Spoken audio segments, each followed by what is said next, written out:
This is Pratibha. Welcome back to my channel believe to learn.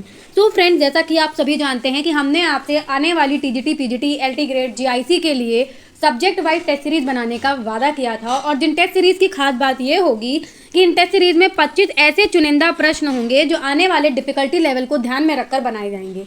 क्योंकि आप कितनी भी मोटी मोटी किताबें क्यों ना पढ़ लें, जब तक आपको एक फिल्टर्ड इन्फॉर्मेशन नहीं मिलती या एक फिल्टर्ड नॉलेज आप कलेक्ट नहीं करते, तो कहीं ना कहीं आप उन 5 से 10 क्वेश्चनों से चूक जाते हैं जो आपको नौकरी दिला सकती है। तो उसी को टारगेट रखते हुए हम ये टेस्ट सीरीज बना रहे हैं। और आप चाहें तो 2021 वाली भी सोशियोलॉजी की प्लेलिस्ट जरूर देखें, और अदर सब्जेक्ट की भी प्लेलिस्ट बनी हुई है, आपको डिस्क्रिप्शन में लिंक मिल जाएगा।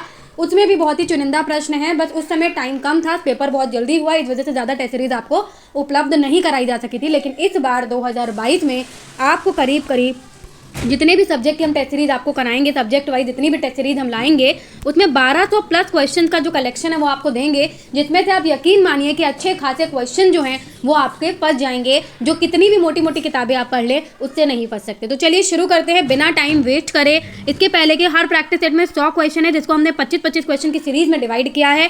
इससे पहले का जो 25 क्वेश्चन है वो ऑलरेडी हमने डिस्कस किया, उसका भी लिंक आपको डिस्क्रिप्शन में दिया है, 2022 की प्लेलिस्ट का भी। और ये पार्ट 2 है, जिसमें हम 26 से 50 तक के क्वेश्चन जो हैं वो डिस्कस करने वाले हैं। तो चलिए बिना टाइम वेस्ट करे शुरू करते हैं। और आप ज़रूर बताइएगा कि आपके कितने आंसर सही हुए, कितने आंसर आपको पहले से आते थे। मैं ऑप्शन नहीं बोलूँगी, डायरेक्ट आंसर बताऊँगी। अगर आपको लगे कि मेरी स्पीड ज़्यादा है तो आप वीडियो को पॉज करके क्वेश्चन को सुनकर, क्वेश्चन को देखकर उसका आंसर दे दीजिए, फिर मेरा आंसर सुनिए। तो चलिए शुरू करते हैं, लेट्स स्टार्ट। तो पहला क्वेश्चन है, अनुकूलनात्मक संस्कृति की अवधारणा किसने दी? बताइए, अनुकूलनात्मक संस्कृति की अवधारणा किसने दी? आपके सामने 4 ऑप्शन आपको ऑलरेडी दे रखे हुए हैं। तो इसका जो सही आंसर आपका होगा वो होगा आपका बी, WF ऑकबर्न। अनुकूलनात्मक से संस्कृति की जो अवधारणा है वो ऑकबर्न ने अपनी पुस्तक सोशल चेंज में दी थी। किस में दी थी? अपनी बुक सोशल। इसके साथ ही 25 क्वेश्चन ही नहीं है, इसके साथ आपको मैं तो एक छोटा सा एक्सप्लेनेशन भी देती चलूंगी, जिससे और ज़्यादा आपके क्वेश्चन बन सकते हैं कि किस बुक में दी थी। तो सोशल चेंज नामक बुक है, जिसमें उन्होंने क्या करा था? अनुकूलनात्मक संस्कृति की अवधारणा दी थी। चलिए आगे मूव करते हैं बिना समय ज़्यादा गवाए हुए। क्वेश्चन नंबर 2 देख लेते हैं आज का। एक व्यवस्था से दूसरी व्यवस्था में सांस्कृतिक गुणों के हस्तांतरण को क्या कहते हैं? बताइए। बहुत ही लाजवाब क्वेश्चन है, तो इसका सही आंसर होगा आपका परसंस्कृतिकरण। क्या कहते हैं? परसंस्कृतिकरण कहते हैं। एक व्यवस्था से दूसरी व्यवस्था में सांस्कृतिक गुणों का जो आदान प्रदान होता है उसे हम परसंस्कृतिकरण कहते हैं। आगे बात करेंगे क्वेश्चन नंबर 28 की। Let's move on the question number 28। Alright, जो आज का क्वेश्चन नंबर आपका 3 होने वाला है। चलिए देख लेते हैं। निम्नांकित में से किसने संस्कृति का समग्रतावादी दृष्टिकोण अपनाया है? बताइए। 4 ऑप्शन आपके सामने हैं, जल्दी से बताइए। तो आपका जो इसका आंसर होगा वो सही होगा बी, प्रकारवादियों ने। किसने? प्रकारवादियों ने। आगे बात करेंगे क्वेश्चन नंबर 29 आपकी स्क्रीन पर है, आप देख पा रहे हैं। मैक्स वेबर के अनुसार सामाजिक वितरण के आधार क्या हैं? 4 ऑप्शन आपके सामने दिए हैं, तो इसका जो सही आंसर होगा वो आपका बी होगा, शक्ति, संपत्ति और सम्मान। मैक्स वेबर जो है उन्होंने मार्क्स के सभी विचारों का खंडन नहीं किया है। मार्क्स की तरह वेबर ने भी क्या करा? उस तथ्य को स्वीकार किया कि जो आर्थिक आधार है वो वितरण का एक बहुत ही इंपॉर्टेंट निर्धारक है। लेकिन इस विषय पर वेबर ने मार्क्स से थोड़ा आगे जाने का प्रयास किया है। आगे बात करेंगे क्वेश्चन नंबर 30 की। क्वेश्चन नंबर 30 बेहतरीन क्वेश्चन। भारतीय संविधान का कौन सा अनुच्छेद अनुसूचित जाति और अनुसूचित जनजाति के लिए सेवाओं में छूट प्रदान करता है? सेवाओं में छूट प्रदान करता है। एक अच्छा क्वेश्चन है, कभी कभी इस तरीके से क्वेश्चन भी जो हैं वो पूछ लिए जाते हैं। तो 30 का जो सही आंसर है आपका 335 होगा। संविधान का जो आपका 82वां जो आपका कह सकते हैं संशोधन हुआ था 2002 में। कब हुआ था? 2002 में हुआ था। इस संशोधन अधिनियम द्वारा अनुच्छेद यानी कि आर्टिकल आपका जो 335 है, आर्टिकल कौन सा? 335 है, उसमें संशोधन किया गया और एक नया परंतुक जोड़ा गया है। क्या करा गया है? एक नया परंतुक जोड़ा गया है। Wait a second. और ये उपबंधित करता है कि अनुच्छेद 335 की कोई बात राज्य की अनुसूचित जाति या जनजातियों के जो आपके कह सकते हैं कि जो संप्रदाय हैं उनके लिए ऐसे उपबंध करने से नहीं रोकेगा जो संघ या राज्य से संबंधित किसी वर्ग या सेवा के वर्गों या पदों पर प्रोन्नति के लिए संबंध में आरक्षित है। ठीक है, तो ये एक इंपॉर्टेंट बात हो गई। आगे बात करेंगे क्वेश्चन नंबर, क्योंकि आप समाजशास्त्र पढ़ रहे हैं तो उसमें कुछ बेसिक जानकारियां भी आपको होनी चाहिए। नेक्स्ट क्वेश्चन आपका 31 है। निम्नलिखित राज्यों में से किसमें अनुसूचित जातियों के लिए आरक्षण का प्रतिशत जो है वो उत्तम है? तो 31 का सही आंसर आपका पंजाब होगा। आगे बात करेंगे क्वेश्चन नंबर 32 की। पनिका जनजाति, इंपॉर्टेंट क्वेश्चन, पनिका जनजाति किस प्रदेश में पाई जाती है? तो आपका 32 का सही आंसर होगा मध्य प्रदेश में। मध्य प्रदेश की जनजातियों में आपका पनिका भी आती है, उसके अलावा आपकी भील भी आती है, उसके अलावा आपकी सहरिया भी आती है। क्या आती है? सहरिया भी आती है। और उसके अलावा आपकी भारिया भी आती है। क्या आती है? भारिया भी मध्य प्रदेश की जनजातियों में आती है। उसके अलावा हम बात करें तो मारिया, ये देखिए जितनी भी रिया हैं, ठीक है। उसके अलावा आपकी मुड़िया और आपकी कमार, और कौन सी? आपकी, वेट अ सेकेंड, आपकी कमार हो गया, और उसके अलावा आपकी बैगा। क्या हो गया? बैगा। ये सारी जनजातियां जो हैं वो इस प्रदेश में पाई जाती हैं। आगे बात करेंगे क्वेश्चन नंबर 33 की। प्रोन्नति के मामले में आरक्षण लागू है केवल, बताइए किन के लिए? 4 ऑप्शन आपके सामने दिए हैं, बहुत ही बेहतरीन क्वेश्चन आपकी स्क्रीन पर हैं। तो इसका सही आंसर आपका ए होगा, अनुसूचित जाति और अनुसूचित जनजातियों के लिए। आपका जो 77वां जो संशोधन हुआ था 1995 में, कब हुआ था? 1995 में, ठीक है, द्वारा जोड़ा गया एक खंड अनुच्छेद 11(4) का अनुच्छेद 16 है ना, अनुच्छेद कौन सा? 16(4)(a) में, ठीक है। 77वां संशोधन जो हुआ था आपका 1995 में, उसके द्वारा जोड़ा गया एक नया खंड अनुच्छेद 16(4) का अनुसूचित जाति और अनुसूचित जनजाति के वर्गों के लिए सरकारी सेवाओं में प्रोन्नति में आरक्षण करने की शक्ति प्रदान करता है। जो सरकारी सेवाएं उनमें प्रोन्नति में आरक्षण करने की शक्ति को प्रदान करता है। तो ये एक इंपॉर्टेंट बात हो गई। आगे मूव करेंगे नेक्स्ट क्वेश्चन नंबर 34। जनजातियों में युवा संगठन क्या कहलाता है? बताइए। तो सही आंसर आपका डी होगा, डॉर्मेट्री। आदिवासी समाजों में कुछ ऐसी समितियां अथवा संगठन पाए गए हैं जिनका कार्य अपने समाज में के युवक युवतियों को अपने समाज की संस्कृति में शिक्षित और दीक्षित करना है, उनके लिए वैवाहिक जीवन को आवश्यक पृष्ठभूमि तैयार करना तथा उन्हें भावी जीवन के सभी पहलुओं की जानकारी देना है। तो ये संगठन ही युवा संगठन कहलाते हैं। और जनजातियों में जो आपके युवा संगठन है उनको हम डॉर्मेट्री कहते हैं। क्या कहते हैं? डॉर्मेट्री।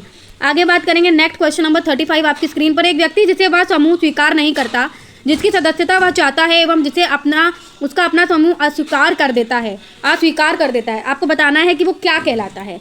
तो 35 का आपका सही आंसर सी होगा, सीमांत व्यक्ति, ठीक है। 2 भिन्न एवं विशिष्ट संस्कृति समूह में सहभागी होने के कारण असमंजसता तथा मानसिक संघर्ष की स्थिति से ग्रस्त व्यक्ति को सीमांत व्यक्ति की संज्ञा दी जाती है।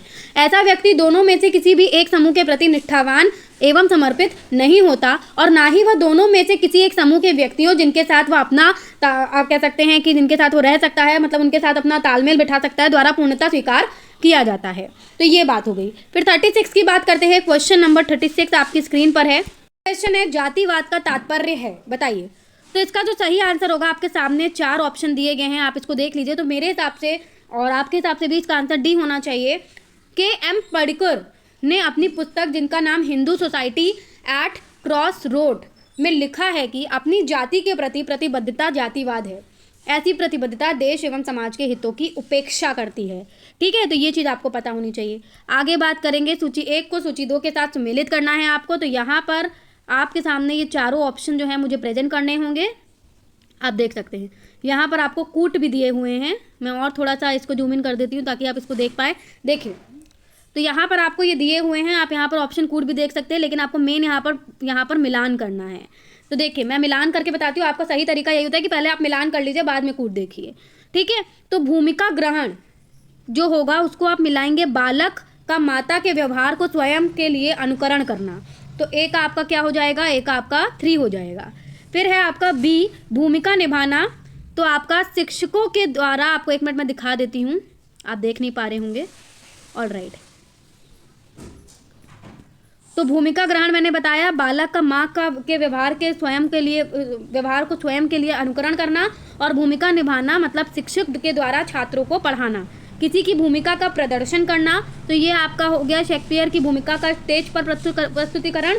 और आपका जो नेक्स्ट है भूमिका निर्माण, वो आपका छात्रों को अपने तरीके से पढ़ाना होगा। आप चाहें तो एक बारी इसको अच्छे से पढ़कर खुद से भी लगाकर फिर कूट देखें। तो इसके अकॉर्डिंग जो सही कूट होगा आपका, वो आप देख पा रहे हैं स्क्रीन पर। सही कूट इसका जो होगा वो ए होगा। क्या होगा? ए होगा। ए का 3, बी का 4, सी का 1 और डी का 2, ये इसका सही कूट होगा। आप चाहें तो एक बार बैक में ले जाकर फिर से इसको कर लें। आगे बात करेंगे नेक्स्ट क्वेश्चन नंबर 38 की। तो क्वेश्चन नंबर 38 आपकी स्क्रीन पर है। किसने भूमिकाओं को संबंधात्मक भूमिका और गैर संवादात्मक भूमिका के रूप में वर्गीकृत करा है, बताइए। तो 38 का जो आपका सही आंसर होना चाहिए वो आपका ए होगा। SF नैडल ने लिंटन के वर्गीकरण को स्वीकार करते हुए दोनों प्रकार की भूमिकाओं को दो भागों में बांटा, एक संबंधात्मक भूमिका और दूसरी गैर संबंधात्मक भूमिका। ठीक है, जो संबंधात्मक भूमिका होती है वो हमेशा पूरक भूमिका से जुड़ी होती है, जैसे किसी व्यक्ति की पति के रूप में भूमिका तभी संभव है जब उसकी कोई पत्नी हो। इसके विपरीत कुछ ऐसी भी भूमिकाएं होती हैं जिनमें पूरक भूमिकाओं की आवश्यकता नहीं होती, जैसे कि एक फ़कीर हो गया, एक साधु हो गया, एक कवि हो गया, एक विद्वान की भूमिका किसी अन्य भूमिका के संदर्भ में नहीं निभाई जाती। वे स्वतंत्र भूमिकाएं हैं अपने आप में और इन्हें ही गैर संबंधात्मक भूमिका के नाम से जाना जाता है। आई होप सो कि ये जो छोटा सा एक्सप्लेनेशन था आपको अच्छा लग रहा होगा। आगे बात करेंगे 39 की, निम्नलिखित में से कौन सा एक अर्जित परिस्थिति का उदाहरण है, बताइए। तो 39 का जो आपका सही आंसर होगा वो सी होगा, इंजीनियर बनना। किसी सामाजिक व्यवस्था में वह पद जो एक व्यक्ति प्रयासों, बहुधा प्रतिस्पर्धा और विशिष्ट योग्यता, ज्ञान और निपुणताओं द्वारा प्राप्त करता है वो अर्जित परिस्थिति कहलाती है। और इंजीनियर बनने के लिए व्यक्ति को सक्रिय प्रयास करने पड़ते हैं, इसीलिए ये इसका सही आंसर आपका होगा। आगे नेक्स्ट क्वेश्चन नंबर 40 आपकी स्क्रीन पर है। भूमिका संघर्ष में भूमिका प्रतिपादन के तरीकों का प्रतिपादन किसने किया। आपके सामने हम 4 ऑप्शन देने वाले हैं, आप 4 ऑप्शनों को देखेंगे। सामने 4 ऑप्शन दिए गए हैं, आप देख सकते हैं। तो आपका इसका जो सही आंसर होगा वो होगा डी, मर्टन। मर्टन ने कहा कि भूमिका द्वंद्व की बहुत अधिक मात्रा या तो सामाजिक संरचना में परिवर्तन का या सामाजिक संरचना में टूट का परिचायक होता है। ठीक है, आगे बात करेंगे क्वेश्चन नंबर 41 की। तो क्वेश्चन नंबर 41 आपके स्क्रीन पर दिया है। निम्नांकित में से किस पुस्तक में लिंटन ने सामाजिक परिस्थिति को प्रदत्त परिस्थिति और अर्जित परिस्थिति इन 2 भागों में वर्गीकृत किया है। 4 ऑप्शन आपके सामने दिए हैं, आप देख सकते हैं। तो 41 का जो सही आंसर होगा वो आपका डी होगा, the study of man. The study of man. Ralph Linton ने अपनी पुस्तक द स्टडी ऑफ मैन जो 1936 में पब्लिश हुई थी उसमें सामाजिक परिस्थिति को प्रदत्त परिस्थिति और अर्जित परिस्थिति 2 भागों में वर्गीकृत किया है। नेक्स्ट क्वेश्चन आपकी स्क्रीन पर है 42। किसने सामाजिक गतिशीलता को पुनरुत्पादक, प्रवासी और प्रौद्योगिक स्वरूपों में वर्गीकृत किया। आपको इसका आंसर देना है, तो इसका सही आंसर आपका बी होगा, जोसेफ ए कॉल ने। आगे बात करेंगे क्वेश्चन नंबर 43 की। आप देख पा रहे हैं नृजाति समूहन के सिद्धांत के रूप में नृजातीय में निहित है, बताइए क्या निहित है। तो इसका सही आंसर होगा डी, उपयुक्त सभी निहित हैं, आपका प्रजाति भेद भी, उसके अलावा धार्मिक विश्वासों का अंतर और भाषाई अंतर, ये तीनों ही इसमें है। तो इसका चौथा आंसर बिल्कुल सही होगा डी। फिर नेक्स्ट क्वेश्चन नंबर 44, प्रजाति के बदले नृजाति समूह के प्रयोग का सुझाव किसने दिया था, बताइए। तो इसका सही आंसर होगा आपका हक्सले ने। किसने दिया था, आपका हक्सले ने दिया था। यूनेस्को ने प्रजाति की भ्रामक धारणा को दूर करने और वैज्ञानिक मत प्रकट करने के लिए विभिन्न मानव शास्त्रियों का एक सम्मेलन किया था 1952 में। कब किया था, 1952 में। और बैठक में भाग लेने वाले विद्वानों ने क्या करा, इस बात को स्वीकार किया कि प्रजाति के भ्रामक अर्थ के परिणाम स्वरूप ही एक देश ने दूसरे देश पर अत्याचार और अमानवीय जुर्म किए, जैसा कि आप सभी इस चीज़ से बहुत अच्छे से वाकिफ हैं। अतः प्रजाति शब्द अवैज्ञानिक और निरर्थक है। हक्सले और हैडन ने प्रजाति शब्द को भूतकाल तथा अनिश्चित भविष्य के लिए उपयुक्त ठहराया, किंतु वर्तमान में इसे अवांछित और माना और सुझाव दिया कि प्रजाति शब्द मानव शब्दकोश से हटा देना चाहिए, जिससे मैं भी पूरी तरीके से सहमत हूँ। और इसके स्थान पर सभी शारीरिक लक्षण वाले समूह या नृजाति समूह का प्रयोग किया जाना चाहिए। तो ये इसका सही आंसर आपका होगा। बहुत ही बेहतरीन लाजवाब क्वेश्चन हैं। आगे बात करते हैं नेक्स्ट क्वेश्चन की। क्वेश्चन आपकी स्क्रीन पर है। निम्नलिखित में से किस एक रंग की त्वचा प्रजातियों के वर्गीकरण के लिए आधार प्रदान नहीं करती। तो इसका सही आंसर आपका लाल होगा। त्वचा के प्रमुख रूप से 3 रंग माने गए हैं, श्वेत, पीत और काला। और काकेशायड प्रजाति की त्वचा का रंग श्वेत होता है। मंगोलॉयड की अगर हम बात करें तो उनकी त्वचा का रंग जो है वो पीला होता है। और निग्रोइड प्रजाति की त्वचा का रंग काला होता है। लेकिन अगर हम बात करें लाल तो ये आपका नहीं माना जाएगा। आगे बात करेंगे नेक्स्ट क्वेश्चन नंबर 46 की। 46 आपकी स्क्रीन पर है।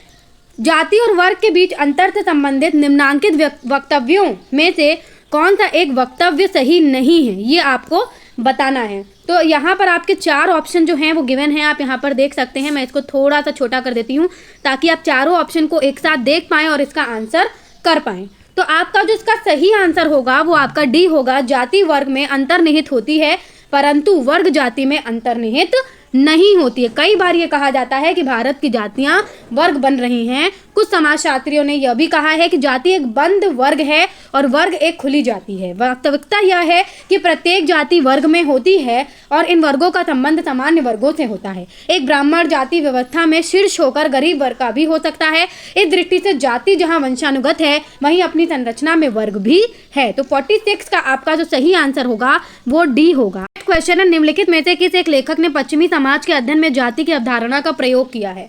तो 47 का सही आंसर होगा आपका W.L. वार्नर ने। W.L. वार्नर ने यह कहा है कि जाति व्यवस्था की विशेषताएं भारत के बाहर भी अनेक समाजों में प्रचलित हैं। ऑलिवर कॉक्स ने इस विचार का खंडन किया और उनके अनुसार जाति व्यवस्था भारत की एक विशिष्ट संस्था है। आगे बात करेंगे नेक्स्ट क्वेश्चन नंबर 48 की। तो 48 आप देख पा रहे हैं स्क्रीन पर। कार्ल मार्क्स के अनुसार पृथक व्यक्ति वर्ग का निर्माण करते हैं, जबकि यहाँ पर 4 ऑप्शन आपके स्क्रीन पर दिए हैं। आपको इनमें से करेक्ट आंसर को जो है वो चूज करना है। नीचे आपको ये कूट भी दिए हैं, कूट में आपको आंसर चूज करना है। तो आपका इसका जो सही आंसर होना चाहिए, यहाँ आप देख पा रहे हैं, तो यहाँ पर इस हिसाब से आपका जो सही आंसर होना चाहिए वो पहला और दूसरा होना चाहिए। उत्पादक शक्तियों के साथ उनका एक जैसा संबंध हो और दूसरे वर्ग के साथ उन्हें सामान्य लड़ाई लड़नी हो। तो यहाँ पर अगर आप देख पा रहे हैं तो यहाँ पर आपका जो पहला ए आंसर है वो बिल्कुल सही है इसके अकॉर्डिंग। आगे बात करेंगे नेक्स्ट क्वेश्चन नंबर आपके 49 की। 49 है, नीचे 2 वक्तव्य दिए गए हैं जिनमें से एक ए है और दूसरा आर है, मतलब उसका रीज़न है। एक दर्शन है और एक उसका रीज़न है, ठीक है। तो यहाँ पर आप देख पा रहे हैं कि कथन एक दिया गया है, जाति को समुदाय नहीं कहा जा सकता, और कारण दिया है कि जाति का क्षेत्रीय आधार नहीं होता है। तो यहाँ पर आपको उपयुक्त कथनों को सही चयन करना है। तो 49 का जो सही आंसर आपका होना चाहिए वो आपका ए जो है वो सही होगा। ए और आर दोनों ही सही हैं और आर ए का सही स्पष्टीकरण करता है। उसके बाद लास्ट देखते हैं क्वेश्चन नंबर 50 को। तो क्वेश्चन नंबर 50 आपका लास्ट क्वेश्चन है आज का। इसके बाद के जो आपके 51 से 75 तक के क्वेश्चन है वो नेक्स्ट 25 क्वेश्चन की सीरीज में हम आपके सामने लाएंगे। आपको वीडियो कैसा लगा आप हमें कमेंट सेक्शन में ज़रूर बताइएगा और ये भी बताइएगा कि आपके कितने प्रश्न जो हैं वो सही हुए। उसके अलावा अगर आपको कोई सुझाव देना है तो वो भी आप दे सकते हैं।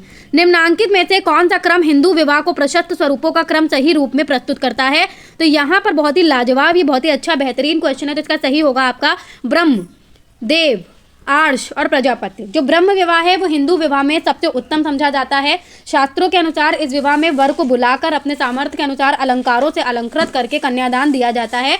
इस विवाह से उत्पन्न पुत्र 21 पीढ़ियों को पवित्र करने वाला होता है। दैव विवाह, इस विवाह में अच्छे कार्य में लगे पुरोहित को अलंकृत करके जब कन्या दी जाती है तो यह दैव विवाह कहलाता है। हिंदू मान्यताओं के अनुसार यह विवाह भी श्रेष्ठ कोटि के विवाहों में आता है। इस विवाह का यज्ञ के रूप में सरोकार होता है और आज की सामाजिक व्यवस्था में दैव विवाह समाप्त हो चुके हैं। आर्ष विवाह, इस विवाह में कन्या का पिता विवाह के इच्छुक ऋषि से एक जोड़ा बैल और एक गाय लेकर उसके साथ अपनी पुत्री का विवाह कर देता है। आज ना तो ऋषि हैं और ना ही ऐसी कन्या के पिता, लेकिन इस प्रकार का विवाह बताता है कि प्राचीन काल में ऋषि भी अपना जीवन यापन विवाह के माध्यम से करते थे। और चौथा आपका जो प्रजापत्य विवाह है, इस विवाह में कन्या का पिता वर को कन्यादान करता है और कहता है दोनों एक साथ मिलकर आजीवन धर्म का आचरण करो। ऐसे विवाह से उत्पन्न संतान अपने वंश की 12 पीढ़ियों को पवित्र कर देती हैं। तो अगर आपको वीडियो पसंद आया हो तो इसे लाइक और शेयर जरूर करें और ऐसी ही वीडियोज़ के लिए चैनल को सब्सक्राइब और बेल आइकन को भी प्रेस कर लें। उसके अलावा subject wise other test series भी उपलब्ध हैं, आप उनको भी ज़रूर देखें। आपको डिस्क्रिप्शन में लिंक मिल जाएगा सभी की प्लेलिस्ट का। नमस्कार।